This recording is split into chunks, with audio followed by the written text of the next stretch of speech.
തഴവയിൽ ambulance പറഞ്ഞ സംഭവത്തിൽ അന്വേഷണം ഊർജിതമാക്കി മോട്ടോർ വാഹന വകുപ്പും പോലീസും.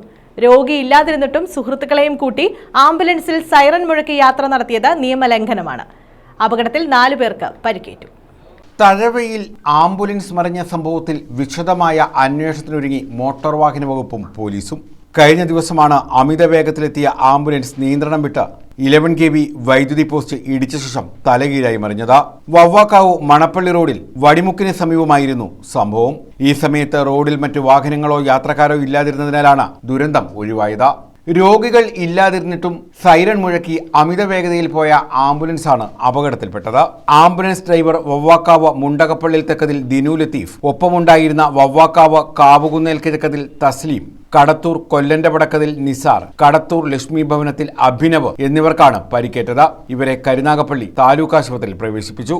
വൈദ്യുതി പോസ്റ്റ് തകർത്ത ആംബുലൻസ് എതിർവശത്തെ മാവിലിടിച്ച ശേഷം പലതവണ തലകീഴായി മറിയുകയായിരുന്നു. അപകടത്തെ തുടർന്ന് മണിക്കൂറുകളോളം ഗതാഗതം തടസ്സപ്പെട്ടു. വൈദ്യുതി ബന്ധവും തകരാറിലായി. ഓച്ചിറ കരുനാഗപ്പള്ളി സ്റ്റേഷനുകളിലെ പോലീസും അഗ്നിരക്ഷാസേന യൂണിറ്റുകളും ഏറെ നേരം പണിപ്പെട്ടാണ് ആംബുലൻസ് റോഡിൽ നിന്ന് മാറ്റി ഗതാഗതം പുനഃസ്ഥാപിച്ചത്.